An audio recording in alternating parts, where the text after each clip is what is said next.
김은경의 생생경제. 안녕하세요. 김은경입니다. 오늘은 납세자의 날입니다. 혹시 국세청장으로부터 온 문자 받으셨나요?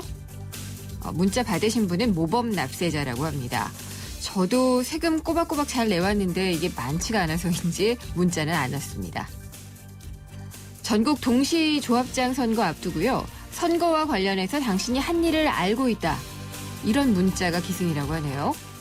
재발절인 사람들을 노린 사기라는데 얼마나 선거가 혼탁하면 이럴까 싶습니다. 그리고 오늘은 3월 3일 문자 그대로 3이 겹쳤다고 해서 삼겹살 데이다라고들 하는데요. 이 구제역 때문에 돼지고기 값이 엄청나게 올랐잖아요. 매년 그래도 삼겹살 데이 때에는 매출이 많이 늘었다고 하는데 오늘 그래도 돼지 삼겹살 많이 팔리려나 모르겠네요. 김윤경이 뽑은 오늘의 생생 키워드 문자입니다.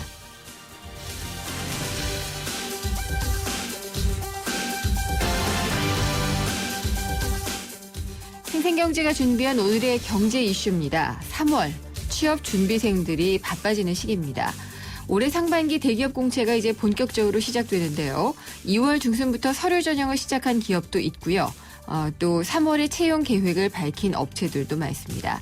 안타깝게도 작년에 비해서 주요 대기업들의 신입사원 채용이 한 10% 정도는 감소할 것이라고 하는데 좁아진 취업문 어떻게 하면 뚫을 수 있는지 2부에서 올해 상반기 대기업 공채 취업 전략을 전해드리도록 하겠습니다. 우리 경제는 위기일까요? 아닐까요? 지금 경상수지가 발표되는 걸 보면은 불황형 흑자다라고 얘기도 하고요. 오늘 발표된 소비자 물가 가지고도 디플레 우려가 나오고 있습니다. 그래도 또 정부나 한국은행에서는 괜찮다라고들 하고 있는데 그래서 생생경제가 4부에서는 특별하게 긴급진단 시간을 마련했습니다. 위기의 한국경제 현재를 진단하고 또 급변하는 글로벌 환경 속에서 나아갈 방법에 대해서 전문가와 함께 고민해 보도록 하겠습니다. 김은경의 생생경제 1부 시작합니다.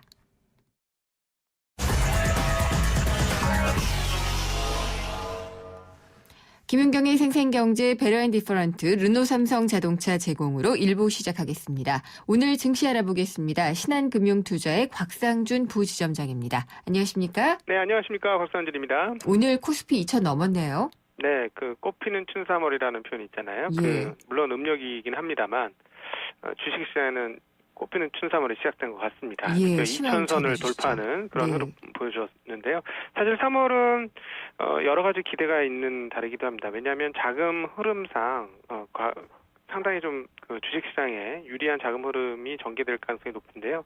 잘 아시다시피 유럽 중앙은행에서 그동안에 LTRO를 하던 것을 이제 QE 양적 완화를 본격적으로 하기 시작하겠다고 한 게 3월이었습니다. 양도 엄청나게 많이 푼다고 하죠. 그렇죠. 월 600억 유로니까 굉장히 큰 양인데요.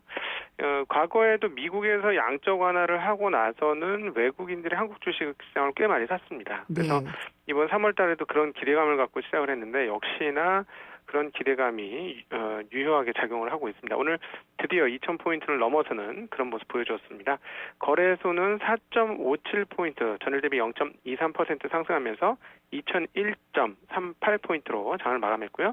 코스닥 증시도 같이 강세였습니다. 3.83포인트, 0.62% 상승한 625.64포인트로 장을 마감했습니다.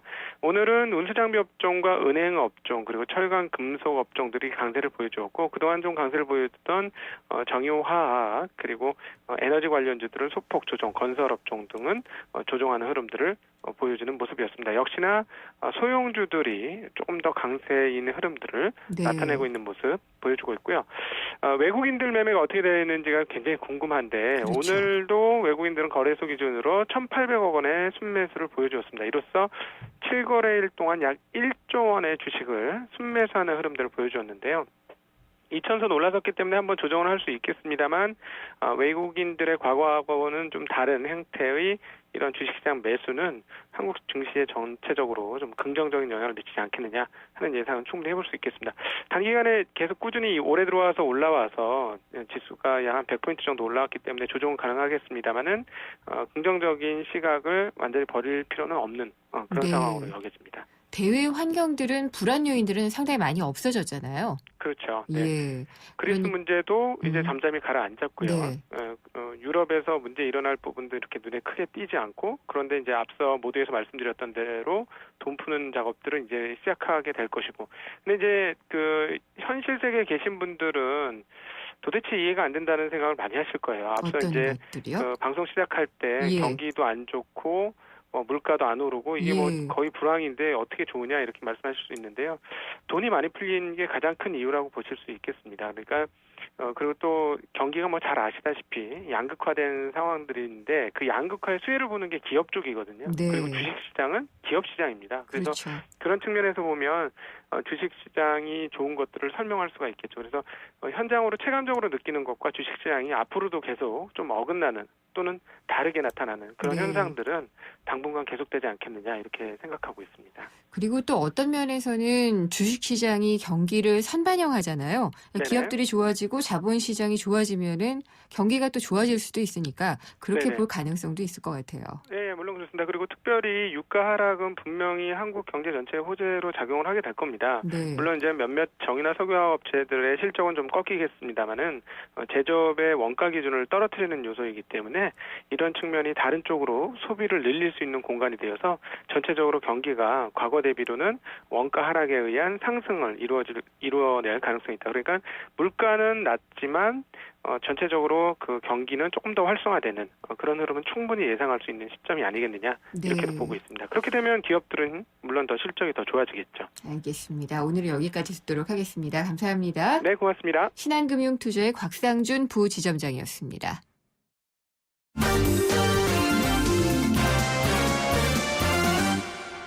네, 오늘의 주요 경제 뉴스 살펴보겠습니다. 한국일보 이성철 부국장입니다. 안녕하십니까? 안녕하세요. 네, 방금 이제 자본시장 얘기를 했는데 코스피가 2,000을 뚫고요. 네. 코스닥도 또 다시 상승세를 보이고 있고 그래서 자본시장은 좋은데 역시나 경기가 안 좋기 때문에 경기 부양책이 나오는 것에 대한 기대감 이런 게 작용을 하는 것 같네요. 네, 그렇습니다. 지금 어제 발표가 됐던 산업활동 동향 수치도 굉장히 안 좋은 안 걸로 좋았죠. 나왔었고요. 예. 오늘 2월 소비자 물가가 나왔는데 3개월 연속 0%됩니다. 제자리네요. 네, 예. 2월 소비자 물가 상승률이 전년 동월 대비 0.5%, 0.52%가 올랐는데요. 그래서 지금 작년 12월부터 12월, 1월, 2월 3개월 연속 1%에도 못 미치는 낮은 물가 상승률을 기록을 했고요. 네. 상승률 자체만 보면은 99년 7월 이래 지금 15년 7개월 만에 최저치라고 하는데, 예. 근데 올 1월부터 지금 담배값이 올랐지 않습니까? 그렇죠. 2,000원이나 올랐는데. 예, 담배값 인상으로 그것도 굉장히 큰 폭으로 올랐기 때문에 이 담배값 인상이 가져온 물가 상승 효과가 0.58%포인트 정도가 된다고 합니다. 네. 그러면은 이번에 0.52%가 올랐는데 0.58 정도, 만약에 담배값이 오르지 않았더라면, 다시 말해서 0.58%포인트가 여기서 상쇄가 돼버린다면, 네. 실질적으로는 2월 소비자 물가는 마이너스였다는 얘기입니다. 그렇네요. 물가가 마이너스로 갔다는 얘기죠. 예. 사실 마이너스 물가라는 거는 상당히 드물고, 굉장히 우려스럽게 봐야 될 대목이 분명히 있는데요. 물론 국제유가 요인이 제일 큽니다. 지금 국제유가가 계속적으로 떨어지고 있고, 그래서 지금 지난달 석유류의 물가 상승률이 전년 동월로 하면 24%나 내려갔고, 네. 전월로 하면은 5%나 내려갔습니다. 그러니까 대부분 이 물가가 낮아진 것, 0%대, 그리고 심지어 마이너스까지도 나올 수 있는 이 물가는 결국 저유가 때문이라고 볼 수가 있고, 그렇기 때문에 이 농산물이라든가 석유류, 이 변수가 많은, 시장 외적 변수가 많은 이 두 가지 요소를 뺀 근원 물가, 실질적으로 인플레이율을 보여주는 근원 물가는 2.3%로 그다지 아주 낮은 건 아닙니다. 그렇기 때문에 뭐 이걸 가지고 당장 디플레다, 아니다라고 얘기할 수는 뭐 없겠습니다만은, 어쨌든 만약에 담배값이 아니었으면 정말로 마이너스네요. 거의 전무후무한 우리나라 소비자 물가 상승률에 앞에 마이너스가 붙는 정말로 보기 드문 광경을 볼 수도 있었을 것 같습니다. 정말 뭐 3, 4년 전만 해도 이 배추국장 나오고 이럴 정도로 네. 엄청나게 그 물가가 많이 올랐었잖아요, 특히나. 네네. 예, 그런데 이제는 마이너스다.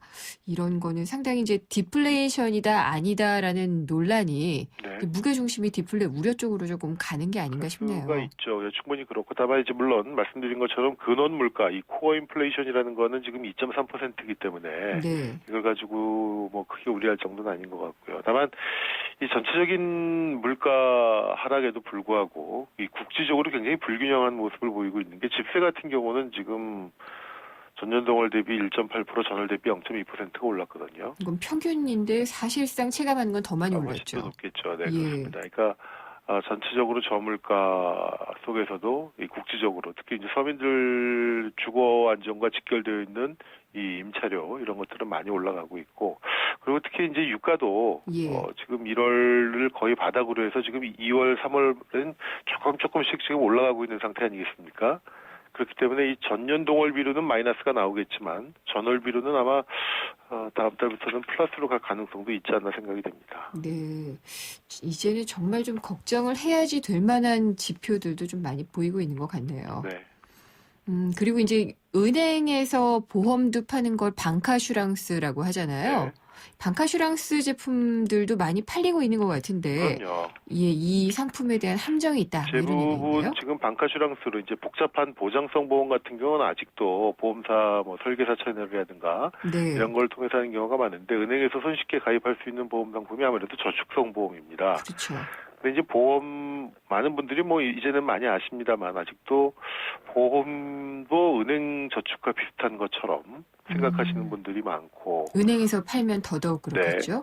그리고 보험이 또 은행에는 없는 은행 저축 상품하고는 다르게 뭐 장기간 유지할 경우에 세제 혜택이 부여된다든가 여러 가지 이점이 있습니다만 가장 치명적인 거는 이 중도 해지할 때 원금을 제대로 못 찾게 된다는 겁니다. 네.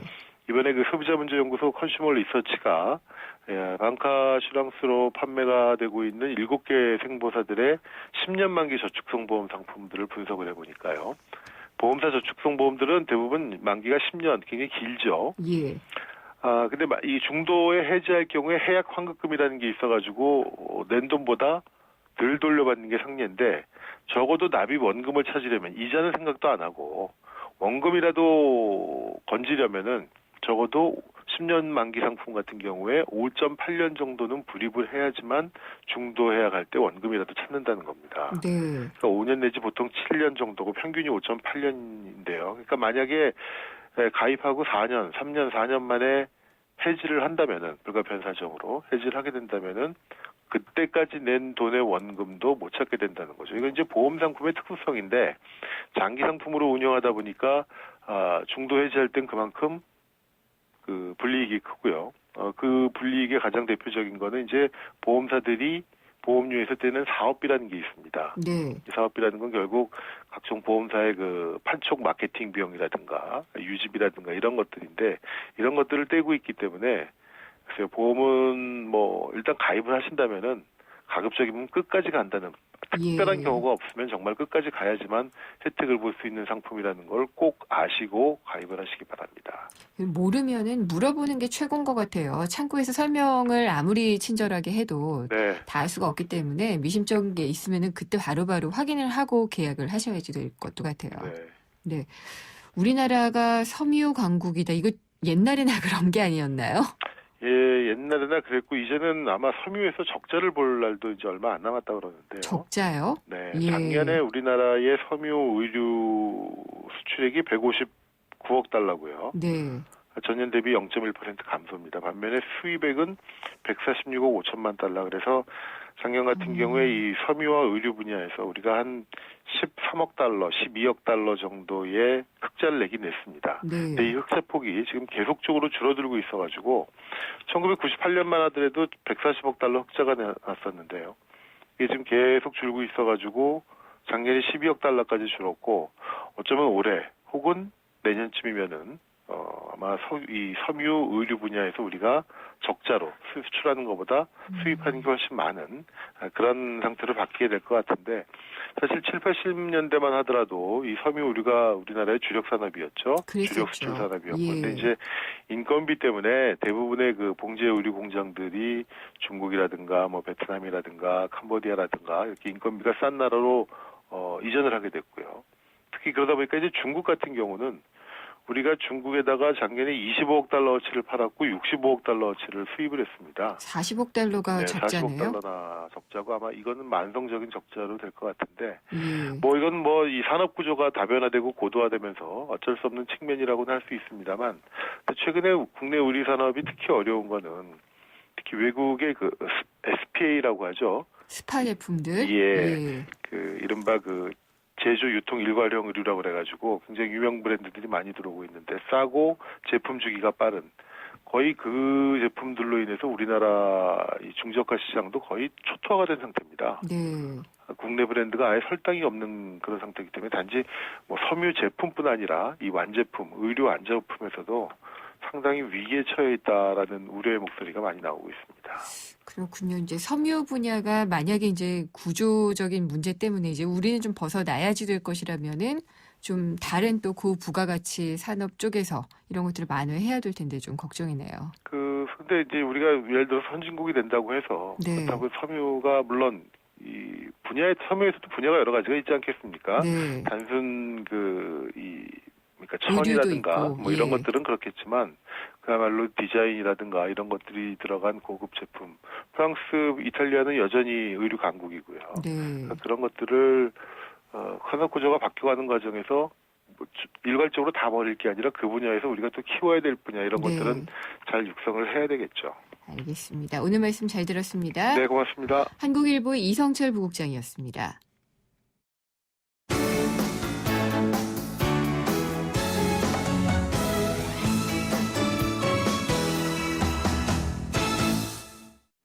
생생경제 일부 함께 하셨습니다.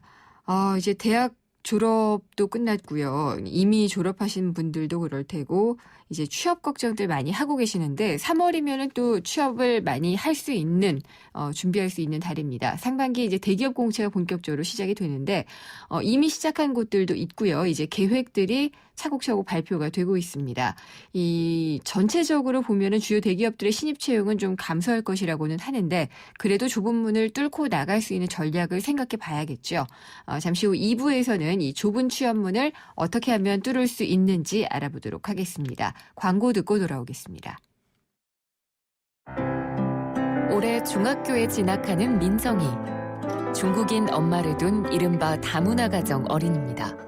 한때는 한글이 서툴러 친구들과 어울리기가 힘들었지만 이제는 의젓한 중학생이 될 날을 기다리고 있습니다. 하지만 민성이네 형편으로는 새 교복을 사 입는다는 게 큰 부담입니다.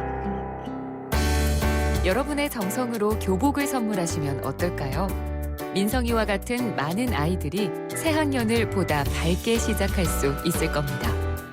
2015 YTN 라디오 연중 캠페인 함께 들어요 대한민국 기아대책과 함께합니다. 한 발 빠른 경제 뉴스, 한 뼘 깊은 경제 이슈, 한 번 물면 놓치지 않는 끝까지 가는 인터뷰. 지표 MC 김윤경의 생생경제. 게릴라 경제 현장, 저는 지금 약국에 나와 있습니다. 마스크 보러 왔는데요. 황사 마스크 있어요? 될 수 있으면 미세먼지를 차단하는 식약청 허가받은 마스크 쓰시는 게 좋습니다. 그쪽에 다양하게 진열돼 있는데 한번 선택해 보세요. 엠보싱하고 황사 마스크가 있는데 이거 뭐가 좋을까요? 저건 세탁이 가능한 마스크이긴 한데요.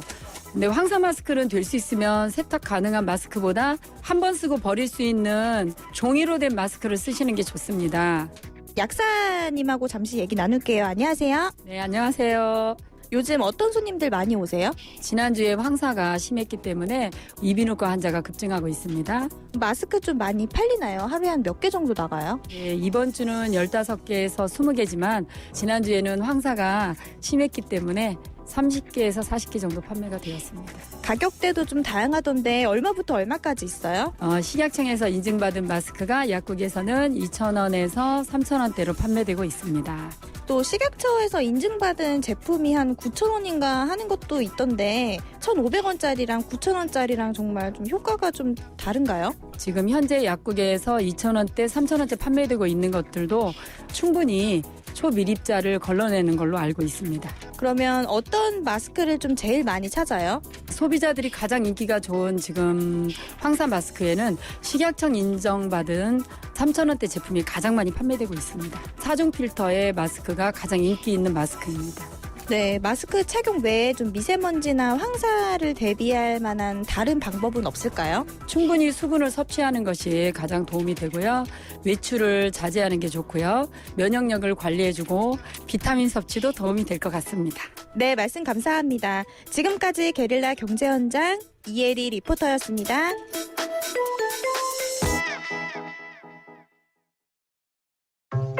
사장님, 복잡하고 까다로운 세금 신고, 장부 작성, 재무 진단은 어떻게 해결하세요?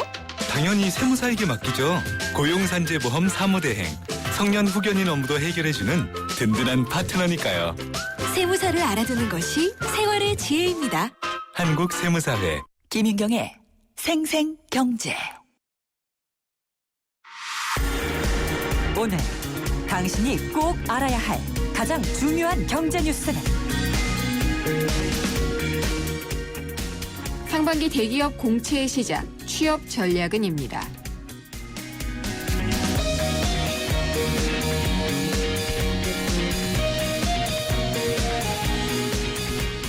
세상의 베이스가 되다 포스코 협찬으로 김윤경의 생생경제 2부 함께하고 계십니다. 올해 상반기 대기업 대졸 공개 채용의 막이 올랐습니다. 이제 취업 준비하시는 분들에게는 사회의 첫 발을 내딛기 위한 본격적인 전쟁이 시작됐다라고 볼 수가 있겠는데요. 대기업 채용의 추세와 특징을 살펴보고요. 전략을 짜보면은 아무래도 좁은 문이라도 조금 더 수월하게 들어갈 수 있지 않을까 싶습니다. 오늘 한번 알아보겠습니다. 잡코리아 좋은일 연구소의 최창호 소장이 전화로 연결돼 있습니다. 소장님 안녕하십니까? 네, 안녕하십니까. 잡코리아 네. 최창호 소장입니다. 반갑습니다. 예, 네, 근데 반갑습니다. 먼저 올해 상반기 대기업 채용 동향은 어떤가요? 우선 결론적으로 말씀드리면 한 10% 정도 감소할 것으로 저희가 파악을 했는데요. 전체 채용 규모가요? 예, 저희 연구소에서 이제 2월 말에 매출 500대 기업을 대상으로 그 조사를 했었는데 252개 회사가 지금 확정을 했는데 채용 계획을요. 77개사는 아예 없다고 얘기를 했고 64개사는 미정. 55.4%인 175개사가 이제 채용을 진행하게 되는데, 거기서 전체적으로 보면 한 10% 감소하는 걸로 파악됐고요. 10대 그룹사를 기준으로 보면은 현대자동차 그룹이나 현대중공업 그룹, 롯데그룹 등이 소폭 채용 인원이 늘어났고요. 나머지 그룹은 유지 또는 축소될 것으로 보입니다. 네.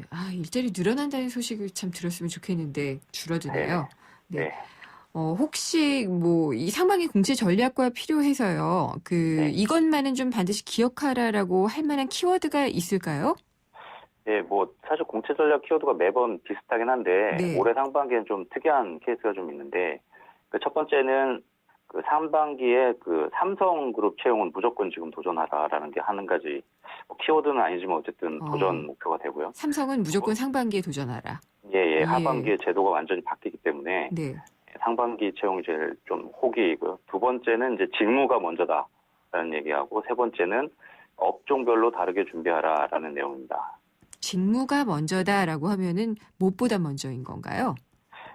통상은 이제 회사를 먼저 고르는 경우가 많은데, 네. 대기업에 가야지 이렇게가 아니라 사실 그게 현실은 그렇게 돼 있는데요. 원래대로는 보면 내가 어떤 직업, 어떤 직무를 먼저 할지를 정하는 게 먼저인데, 약간 그게 바뀌어 있는 현상이 좀 있어서 이제 그걸 좀 강조하고자 이제 키워드를 뽑았습니다. 그러니까 내가 앞으로 계속 하고 싶은 일이 있다면은 회사보단 그걸 중심으로 직무를 중심으로 그렇죠. 지원을 하라라는 말씀이신데 중요한 얘기 해봐야 될 것 같아요. 이 삼성 무조건 상반기에는 지원하라고 하면은 엄청나게 몰릴 것 같은데 네, 일단 삼성이 상반기에는 일정 학점이나 어학 성적만 되면은 이 직무 적성 검사를 볼 수가 있잖아요. 네, 그렇습니다. 하반기에는 바뀌죠. 네, 하반기에는 한 19년 만에 지금 제도가 완전히 바뀌는데, 네. 일정 아까 말씀하신 것처럼 자격이 되면 SSAT 시험을 볼 수 있었는데, 그래서 통상 한 10만 명 정도가 시험을 봤었는데요. 예. 하반기에는 일종 이제 서류 심사 비슷한 직무 적합성 평가가 1차로 실시가 되고요. 그 뒤에 이제 서류 합격자에 한해서 네. SSAT와 이제 면접들을 보게 되는데 이 면접 과정에서도 기존에 이제 실무 면접과 임원 면접만 있었는데 중간에 그 창의성 면접이라는 과목이 하나 더 추가가 됐습니다. 네. 많이 어려워지겠네요. 네, 그럴 것 같습니다. 네. 삼성 지금 채용 일정은 어떻게 되죠? 일단 3월 11일부터 이제 채용이 원서 접수가 시작이 되고요. 네. 접수가 마감된 후에 이제 뭐 4월 달에 계속 그 인적성 검사, 뭐 면접 이렇게 이제 진행되는 그 예정으로 되어 있습니다. 네. 그러면은 이 뭐 상반기에 너무 많이 몰리지는 않을까요? 이게 보통 10만 명 모였을 때도 역대 최대라고 얘기를 했었고 삼성이 부담스러워했었잖아요. 네, 네. 상반기에는 더 많이 몰릴 가능성도 없지 않겠네요? 네. 아마 그 아까 말씀드린 것처럼 이제 일종의 이제 기본 자격 자체를 좀 보지 않고 네. 보는, 그러니까 기본 자격 이상만 되면 볼 수 있는 기회가 이번이 마지막이라서 예. 만약에 이제 대기업 공채를 준비한다 그러면 사실 SSAT를 준비하면 그 다른 직무 적성 검사를 보는데도 좀 상당히 용이한 부분이 없지 않아 있어서요. 그래서 아마 이제 다른 대기업을 보는 친구들도 아마 대부분 응시할 거라서 아마 사상 최대가 되지 않을까라고 조심스럽게 예측해 봅니다. 그러면은 하반기부터 이제 삼성 지원하게 되려면요. 직무 적합성 평가를 먼저 통과해야 된다. 이게 말하자면 서류 전형의 부활 아닌가요, 사실상? 작년에 그것 때문에 굉장히 그 왈가왈부 많았는데. 네, 그래서 대학마다 뭐 네. 할당을 줬다 이런 얘기도 있었고요. 네. 근데 그게 이제 할당에 대한 케이스는 이제 2013년도 말 건에 대한 거고요. 이제 작년에는 이제 그 직무 적합성 평가가 이제 직무별로 좀 세분화된다라고 보시면 되는데. 네.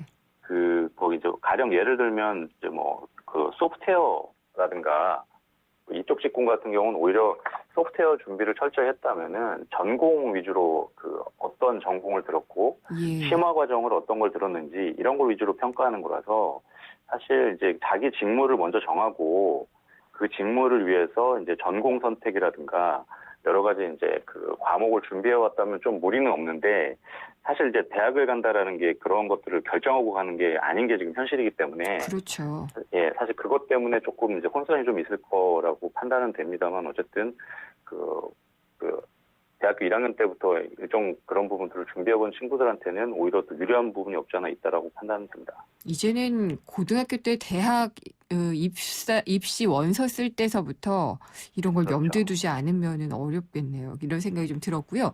그다음에 네네. 이제 이공계는 그렇게 이제 직무 적합성이라는 것을 설명하기 좋은 과목들이 많이 있을 것 같은데요. 네, 그렇습니다. 인문계, 어학 이런 쪽은 어떻게 해야 되나요? 인문계나 어학은 어차피 그 뽑는 직군에서는 예. 그러니까 가령 이제 영업이라든가 마케팅 뭐 그 여러 가지 이런 직무에서는 일단 전공은 무관입니다. 네. 그래서 이제 뭐 영문학을 했다라든가 뭐 이태리어과를 나왔다라든가 이런 게 중요한 게 아니고 본인이 이제 만약 영업을 하겠다 그랬을 경우에 그 영업 직군에 본인이 하기 위해서 네. 어떤 준비들을 학교 다닐 때 했는지 예. 이게 좀 주요 평가 요인인데 사실 영업 직군이나 가장 많이 이제 그 채용되는 게 영업과 영업 관리 직군인데요. 해당 부분은 사실 어떻게 보면 과에서는 전공이 없지 않습니까? 결국 사람을 만나서 경영학과라면 모를까 그런 과목이 별로 없죠. 예, 그래서 뭐 이제 그런 부분에 있어서는 이제 본인이 이제 그 제일 좋은 건 이 인턴 경험이 가장 유사한 인턴 경험이 가장 좋고 네. 그다음에 왜냐면 그럼 이제 그 해당 업무를 해봤기 때문인 거고요. 그다음에 꼭 그게 아니더라도 뭐 그 아르바이트 관련해서도 유사한 형태의 어떤 뭐 소매업에서 아르바이트 했던 경험들을 좀 잘 네. 살려서 얘기한다고 그러면 그런 부분들이 가장 중요한 게 이제 1+1 전략이라고 보통 얘기하는데 1+1이요? 예, 해당 직무를 얘기할 때 나는 이거 했고 뭐 너무 나열하는 것도 좋지 않으니까요. 네.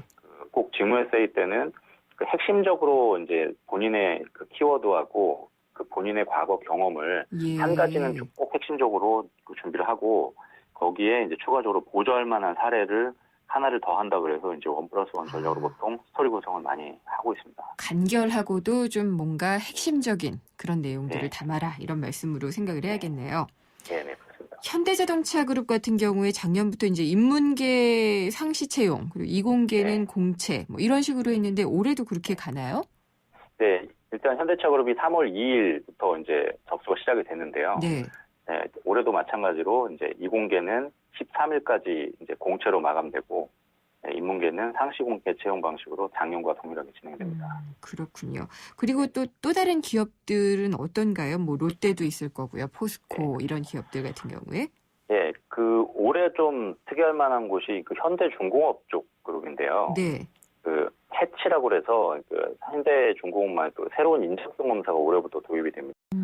그래서 이제 그런 그 패턴이 좀 있었고요. 그 다음에 그 롯데 그룹이 좀 특이한데, 롯데에서는 뭐 이제 전형 과정이 특이한 게 아니라 모집 인원의 그 40%를 여성으로 선발한다고 공지를 했습니다. 그래요? 예, 통상 이제 대기업 공채의 경우는 그 왜냐면 이공계가 많기 때문에. 네. 그것도 그렇지만 어쨌든 전체적으로 남자 대 여자 대 비율이 7대3 이상 되거든요. 근데 이제 롯데그룹 자체적으로도 그 여성 인원에 대한 인력에 대한 어떤 채용을 좀 더 이제 그 활발하게 하고 이제 대외적으로도 그런 부분들을 알리기 위해서 아마 전형 과정에 40%를 여성으로 선발하겠다고 명시를 한 것 같습니다. 그 고무적으로 들리는데요. 네. 혹시 이번에 업종별로 보면은 채용의 현황이라든지 또 전략은 어떻게 보면 좋을까요? 네, 업종을 놓고 보면 아까 말씀드린 것처럼 이제 인문계 출신들을 전통적으로 가장 많이 뽑는 분야가 유통무역업입니다. 네. 네, 금융업종도 뭐 당연하고요. 그래서 이 분야가 일단 많이 뽑기도 하고 신입공채를 이제 실시하는 기업들도 대부분 그러니까 저희가 조사를 한 기업들의 한 70%는 신입공채를 하겠다라고 지금 얘기를 하고 있으니까요. 해당 업종에 대한 지원에 대해서 좀 잘 보셔야 될 것 같고, 그 다음으로는 그 어쨌든 많은 인원을 뽑는 곳이 또 이제 전기전자 부문이 한 2,500여 명 정도 뽑을 거라고 예상이 됐는데, 결과적으로는 아무래도 조금 이제 그 많이 뽑는 곳에 문을 들이대는 것이 조금 나을 것 같고요. 네, 그 다음에 이제 인문계생들의 경우는 아까 말씀드린 것처럼 그 대기업에서 뽑는 숫자가 제조업의 경우는 뭐 이공계 비율이 9대1인 경우도 있고 아예 안 뽑는 경우도 있는데, 그 영업과 그 아까 말씀드린 유통이라든가 대부분의 직종 그 업종에서도 영업과 영업 관리 직무에는 대부분 이제 많이 채용을 하고 있기 때문에 해당 직무에 도전하는 것도 좋겠습니다. 그리고 원서를 가능한 한 많은 곳에 넣는 것이 좋을까요? 그중에서 하나라도 좀 되면은 들어가는 전략이 좋을지, 아니면 정말 될 것만 골라서 넣는 것이 좋을지, 이것도 항상 헷갈리는 부분인 것 같아요. 네. 그래서 요새 그 학생들은 지금 뭐 어떻게 보면은 일종의 이제 묻지마까지 지원하는 수준까지 뭐 50개에서 100개씩 지원을 하고 있는데, 왜냐면은 잘 안 되니까요. 예, 그래서 사실 그게 현실적인 답인 것 같습니다. 어떻게 보면 본인이 정말 가고 싶어하는 기업이나 가고 싶은 직무에 대해서는 어차피 업종은 회사가 다를 뿐 업종이 같으면 대동소이하기 때문에 한 5개 내지 이제 10개 내에서는 좀 집중적으로 하고, 그 나머지 기업에서는 그 조금 이제 그 뭐 다작이라고 해야 되나, 많이 지원을 하는 방법을 병행해야 될 것 같습니다. 그러니까 뭐 적게 넣는 것보다는 일단은 많이 넣는 게 좋기는 하겠네요. 그 주변에서도 보면 이제 왜 그런 현상이 일어나냐면 옆에 있는 그 같은 동료가, 그러니까 같은 이제 취준생이 합격을 했는데 본인도 왜 합격을 했는지 모르겠고, 그러니까 합격한 본인도 그렇고 보는 저도 뭐 이제 이게 왜 서류 합격을 했는지 잘 모르겠다, 뭐 이런 경우도 꽤 있기 때문에 학생들이 이제 그런 부분들 때문에라도 좀 지원을 많이 하는 경우가 좀 있는 것 같습니다. 알겠습니다. 그리고 이제 뭐 정말 전통적인 의미의 스펙은 안 보겠다, 이런 기업들이 많잖아요. 네네. 그리고 역량을 보겠다 그러는데 참 역량을 보겠다는 게 더 어렵거든요. 이 역량을 강조할 수 있는 전략은 뭐가 있을까요?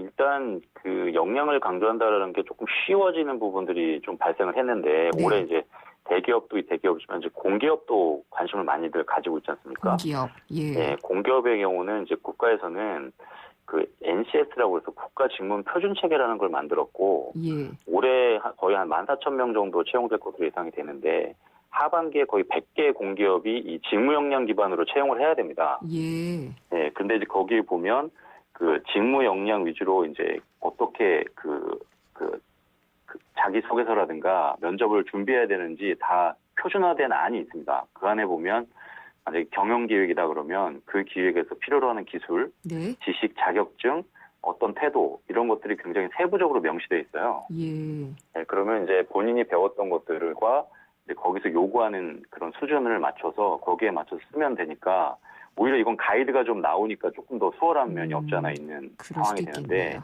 예. 네, 이 부분을 좀 응용한다 그러면 네.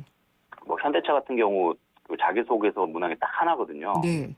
예를 들면 해당 직무 분야에 지원하게 된 이유와 선택 직무에 본인이 적합하다고 판단할 수 있는 이유 및 근거를 제시하세요. 이거 3천자로 쓰는 게 이 3천자. 문항 하나입니다. 네.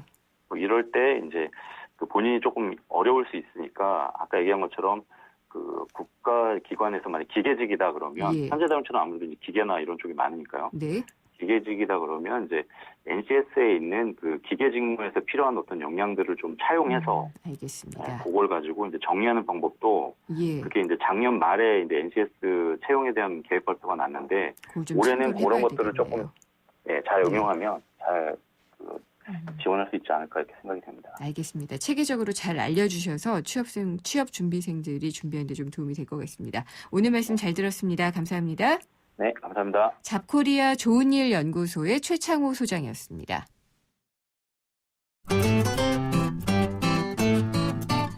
생생경제를 다양하게 만나는 방법. YTN 라디오 앱 예스와 웹사이트 김윤경의 생생경제 또는 트위터 YTN_이코노미로 실시간 듣기와 다시 듣기를 하실 수 있고 방송 내용에 대한 문의와 의견을 주실 수 있습니다.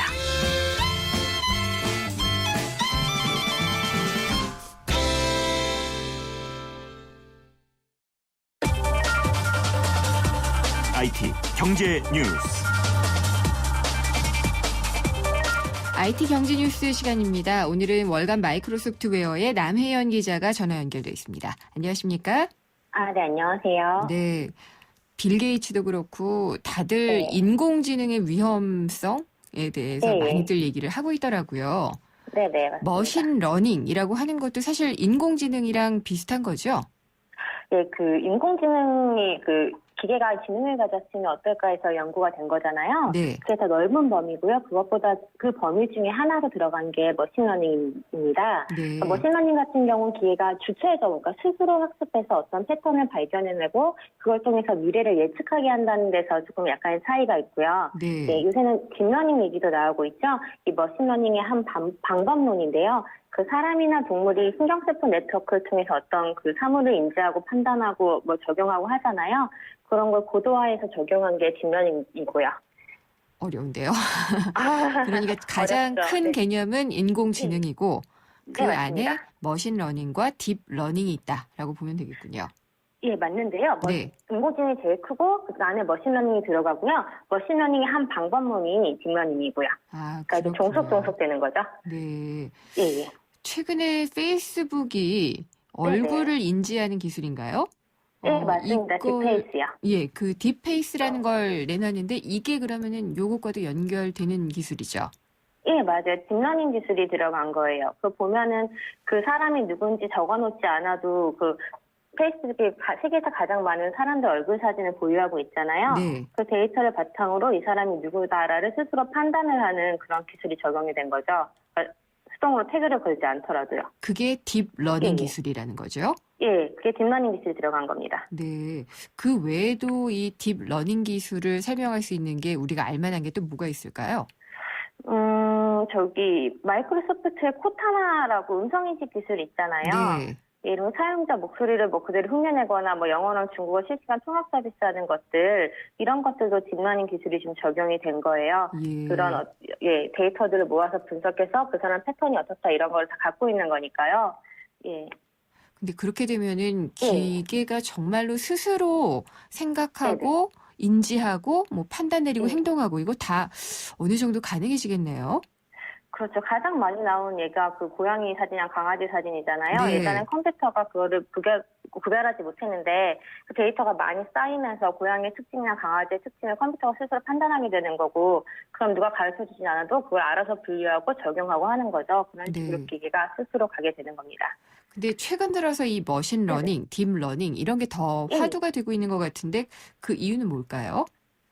옛날 같은 경우에는 그렇게 많은 데이터를 쌓아놓을 수가 없었어요. 물리적인 서버가 비싸잖아요.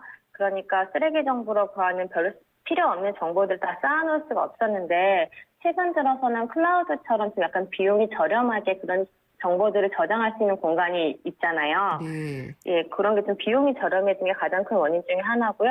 또 그런 걸 분석할 수 있는 컴퓨터들의 성능이 좋아졌고요. 또, 예, 그런 기술의 발달이 많이 영향을 미치게 됐죠. 그렇군요. 그러니까 빅데이터, 데이터 굉장히 많은 것들을 네, 맞습니다. 비교적 싼 가격에 잘 네. 보관할 수가 있고, 그러다 네. 보니까 그걸 또 잘 이용할 수 있는 방법들이 얘기가 되고 있는 거군요. 예, 아주 잘 짚어주셨습니다. 네. 네, 저는 네. 겁도 좀 나요. 네, 맞습니다. 사실 예. 그것 때문에 유럽이나 이런 데에서는 페이스북의 데이터, 그 사람 얼굴 데이터 같은 걸 보관하지 말라고 막 얘기를 하기도 하고요. 네. 그런 개인정보 같은 부분에서, 물론 사업기에는 상당히 많은 거거든요. 페이스북 같은 경우에서는 그 사람이 사진에서 나온 그 본인이 갖고 있는 그 물건들 같은 걸로 뭐 맞춤형 광고를 할 수도 있는 거고, 그러니까요. 그런 식의 기회가 있겠지만, 개인정보 차원에서는 그런 위험이나 부담이 있을 수 있죠. 네. 페이스북은 당연히 그럴 거고, 검색의 왕인 구글도 당연히 이쪽에 신경을 쓰고 있을 것 같은데요? 맞습니다. 구글도 작년이었죠. 4억 달러를 주고 딥러닝 업체를 인수를 했는데요. 네. 계속해서 꾸준히 인수를 하고 딥러닝 쪽으로 연구를 하고 있습니다. 페이스북과 경쟁이 좀 이런 부분이 좀 치열하게 있지요. 그렇군요. 그러면은 이게 조금 인터넷 서비스 업체의 딥러닝, 머신러닝 이런 게 더 유리한가요? 왜냐하면 그런 정보 검색을 많이 갖고 있고 예. 그런 데이터를 많이 처리해본 경험이 풍부하잖아요. 네. 그래서 페이스북이나 구글 같은 경우도 데이터들을 많이 처리했던 그런 인터넷 업체 중심으로 지금 그렇게 가고 있는데요. 네. 예, 한국도 지금 네이버나 다음 카카오 중심으로 많이 그쪽을 준비를 하고 있는데 아직 외국에 비해서는 갈 길이 멀죠. 마이크로소프트는 어때요? 마이크로소프트도 최근에 이쪽에 관심 많이 보이고 있는 것 같던데. 예, 그 아담이라고 시각 이미지를 처리하는 기술을 발표했고요. 프로젝트 아담이라고요. 네. 이것도 뭐 아까 딥페이스랑 비슷하게 그런 식으로 가는 거고요. 아까 예로 들었던 음성인식 코타나도 딥러닝 기술을 적용한 거고요. 그렇군요. 방금 이제 네네. 외국 기업에 비해서 한국 기업에서는 좀 얘기가 적다라고 언뜻 얘기를 하셨는데 네네네. 한국의 경우에는 이 머신러닝, 딥러닝 이 네네. 기술의 개발이라든지 활용 이게 어느 정도 수준인가요? 아직 좀 시작이 늦었어요. 외국에 비해서는. 네. 그래서 당장 적용할 수 있는 기술, 그러니까 음성인식 기술 정도에만 지금 어느 정도 진행이 되고 있는 거고요. 그러다 보니까 장기 프로젝트 얘기를 할 만하게 좀 많이 없다는 지적이 나옵니다. 또 한국어를 쓰기 때문에 한국 시장에서는 유리할 수 있어도 글로벌로는 좀 제약이 있고요. 네. 또 가장 많이 지적하는 것 중에 하나는 이론 중심으로 가고 있기 때문에 사실 그거를 실현할 수 있는 기업과 그런 이론이 같이 결합하는 게 중요하잖아요. 컴퓨팅 그렇죠. 파워가 중요한데 지금 국내에서는 이론 중심으로 흘러가고 있다는 그런 지적도 있고요. 그리고 또 그런 얘기도 있잖아요. 우리나라 네네. 언어 자체가 고유하게 네. 있는 거는 중요하지만 네네. 영어처럼 다양화되고 좀 다양하게 쓰이기에는 한계가 있다. 이런 얘기도 좀 있고요. 네, 맞습니다. 그런 지적들도 있고요. 예, 좀 예. 안타깝기도 한데 최근에 이 인공지능과 관련된 영화죠. 이미테이션 게임이라는 영화가 또 나왔더라고요. 네, 보셨어요? 아직 보지는 못했어요. 근데 앨런 튜링이 워낙 예, 유명하니까 맞습니다. 튜링 테스트라는 것도 있는데 그게 이제 단어가 많이 나오니까 청취자분들에게 네네. 좀 설명을 해주시는 것도 좋을 것 같아요. 아, 저도 아직 그 영화를 보지는 못했는데요. 예. 튜링 예. 테스트하고 이제 인공지능 이야기만 조금 해주시면 좋을 것 같아요. 애니그마 말씀하시는 건가요? 네네. 아, 그 암호 분석. 예, 전화가 오는 것 같네요. 죄송한데 저 당황했네요. 네. 예, 그 애니그마 말씀하시는 거 맞나요? 그러니까 튜링 테스트를 통과한다라는 것이 어떤 의미를 갖는 건지 이제 청취자분들에게 좀 설명을 해주시면 좋을 것 같은데 조금 난감하시면은 그냥 넘어가도 됩니다. 그 보안 기술 얘기를 하시는 것 같은데요. 그 사람이 그 변형된 글자만 보면 간단히 풀 수가 있는데 컴퓨터 같은 경우에는 그걸 그렇게 잘 변형된 글자를 제대로 인식하지 못하잖아요. 네. 제가 이 얘기 지금 제대로 말하고 있는 건지 모르겠는데, 예, 그거를 변형된 글자를 그 컴퓨터가 인식할 수 있도록 네. 예, 그렇게 알겠습니다. 바꿔주는 그런. 네. 예. 제가 지금 알겠습니다. 정확하게 제대로 잘 이해를 못한 것 같습니다. 죄송합니다. 네. 아니 이런 머신러닝, 딥러닝, 또 인공지능 이런 게 발달하다 보면은 통신 서비스나 이런 것들도 다 우리의 상황을 인지해서 전화 인터뷰를 하고 있을 때는 전화벨이 울리지 않도록 이렇게 해주면 좋을 것 같다는 생각도 해봤습니다. 죄송합니다. 아니요, 너무 그렇게 생각하시지는 말고요. 오늘 말씀 잘 들었습니다. 월간 마이크로소프트의 남혜연 기자였습니다. 감사합니다. 네, 감사합니다. 당신이 현대자동차를 구입했거나 렌트, 리스를 했다면 당신은 지금 현대자동차 블루멤버스 회원입니다. 주유, 쇼핑, 보험, 차량 관리까지 최대 200만 포인트로 즐기는 카라이프의 모든 것. 현대자동차 블루멤버스. 자세한 내용은 홈페이지 참조.